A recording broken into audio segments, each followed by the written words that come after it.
Hey, what's up everyone? Welcome back to another video. I am Techdoff, and in this video I just want to give you my 1 year later impressions, I guess, of this DX Racer. This is the tank series, and it's been about, like I said, been about a year since I bought it, and I just want to give you my impressions on it and just let you know if I can still recommend it or if I regret purchasing it. So I really wanted this video to be broken down into 4 parts. The first part, I just want to talk about its durability, and I haven't really done anything extreme with it, but I just want to let you know, has it been damaged through normal use, and how has it held up after a year of using it pretty much every single day.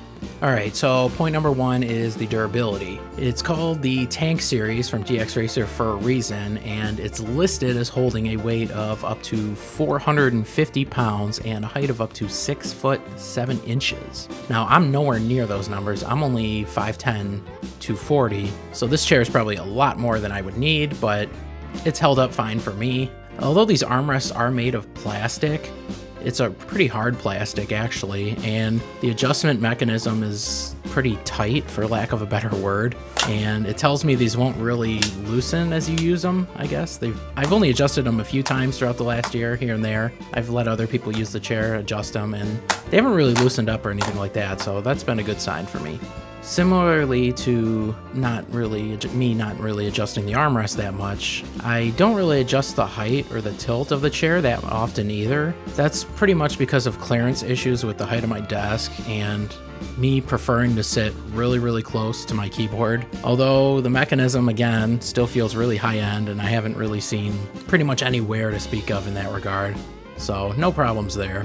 Now, as for the wheels, it does come with some caster wheels, plastic, and I personally did decide to replace them because I did have some extras laying around and I thought they'd look cool since they were also blue and they matched, and I didn't really need them anymore. So fortunately the wheels are standard size, and finding replacements is really easy if that's the route you want to go down. I will say though that me being on carpet, they really don't make that much of a difference to me personally, in terms of the ease of moving the chair around. In fact, it might even be a little harder because the chair tends to sink down into the carpet. So when I do want to move, I kind of have to either throw my body in one direction or get up, push the chair where I want it, and then sit down where I want to sit. If you are on carpet and you want to replace your wheels or just use the stock wheels that come with the chair, a mat may be a good investment. I haven't personally invested in one yet because, like I said, I don't really move the chair around. I'm pretty much in this stationary position all the time. The stitching is still in fantastic shape actually, and really looks just as nice as when I picked it up. I haven't really had any issues there either to speak of, so it's held up nicely. Alright, so point number 2 is the competition, and I'll get this out of the way right now. They are expensive. I paid probably more than I should have for this chair, but I will say this, there is a reason that you've probably heard of DX Racer before watching this video, my previous videos, or whatever other video or review you've read. You've probably heard of DX Racer. There's a reason that they're so well known and so respected in this really competitive scene of gaming chairs. As I said in my previous DX Racer reviews from 6 months and my initial impressions right after I built it, I'm fortunate enough that I live really close to one of their two showrooms that they have in the United States. So I was able to actually sit in each individual chair side by side and actually compare how they felt and, the weight and all that other good stuff that you look for in a chair. And this is really going to be my personal situation here. Your mileage may vary, but since I was fortunate enough to live so close to the showroom and I was able to see what they had, I'm really not going to doubt. I'm sure you guys will be blasting me in the comments saying there are other chairs out there for less money that do maybe almost as good as this chair, or maybe as good. But since I was able to actually see and touch this chair, I personally felt more comfortable spending the extra money for this chair. But that may vary depending on where you live, if you live near another brand, or if you're like most people and you have to buy these things just completely sight unseen, just by word of mouth, which obviously isn't ideal, but it is what it is.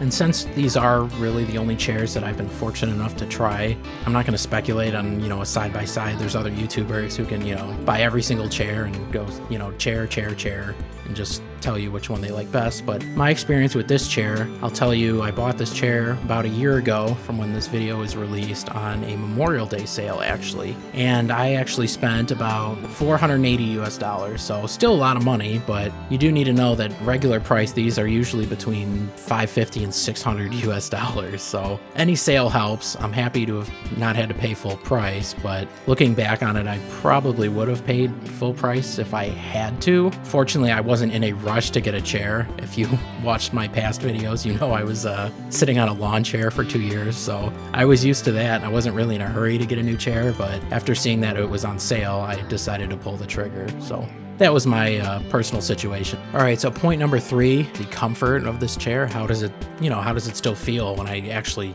sit in it and use it every single day? As I just said a minute ago, I came from using a lawn chair for 2 years, which was pretty uncomfortable, and I know that's not really a good comparison going from a lawn chair to this. Obviously, this is going to be a lot better. Like I said in the past videos, I know that's a common theme in this video, but I've said this before, I'm not really the target for this chair specifically. I know I'm shorter and I'm not quite at the targeted weight, but trying this chair out next to the other ones, I mentioned it before, I didn't really like the side cushioning on the smaller chairs that they kind of force your legs together. It's kind of hard to explain. I have big legs, I know. I didn't really like that it pushed my legs together. It felt really unnatural to me. And this is the only chair that didn't really have those really, really tall side cushions. It had thicker cushioning, which was nice too. I liked how this one felt in terms of that. I tend to sit with my legs slightly apart and it feels more comfortable and natural to me. In terms of the memory foam, I really haven't noticed too much ingress, permanent pressure points where I sit. There is a very, very slight curvature, where my legs normally sit toward the front end of the foam, but nothing crazy. And you can only really see it when you look at it off. When you actually sit in the chair, you don't really feel it. It feels, brand new. It still feels smooth, flat, same type of weight distribution wherever you sit, so no real serious issues there. And the lumbar cushion, which I kind of use more on my upper back, as you can probably see behind me, it's right down there. And the head pillow pretty much feel brand new. I mean, I usually sit forward when I game. I don't really sit back, except when I'm watching videos or something, but they still feel brand new. The stitching is still immaculate. I don't use them too much, so overall, I can say I'm comfortable saying that this is a comfortable chair that I really enjoy sitting in every day, and I haven't had any real issues with comfort so far.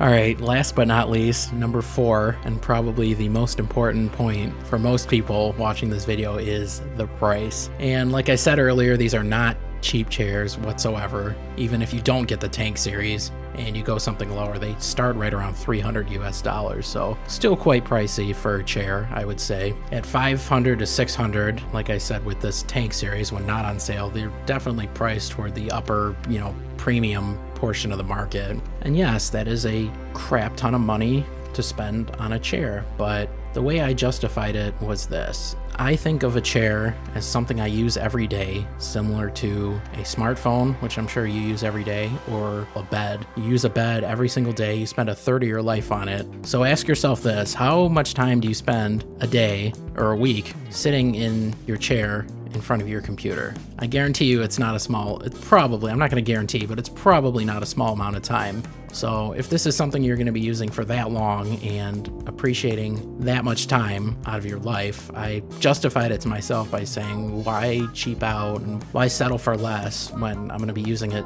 that much? And the other thing I decided to do, and this is just my personal situation, as I said, I bought this chair about a year ago. About 2 years prior to that, so about 3 years ago, when I was in my lawn chair, I was, okay, I don't really like this chair. My friends have DX Racers. They were really comfortable. I wanted one, right? Issue was I didn't have a lot of money back then. Sure, I could have went out and got an imitation chair or just a regular office chair, but I wanted one of these chairs. I had already sat in them. I'd already felt them. I knew how comfortable they were, and I'd even heard of them before. there's a reason you hear about them. They are that good. So I actually stuck it out for 2 years as I saved money, you know, allowance and whatnot, because I was in school and, you know, worked a part-time job. But I pretty much stuck it out, dealt with the chair. I knew I was going to get this eventually, but it was going to take time, right? Personally, I can say I'm glad I waited, because now I'm not going to have to buy a new chair for maybe ever.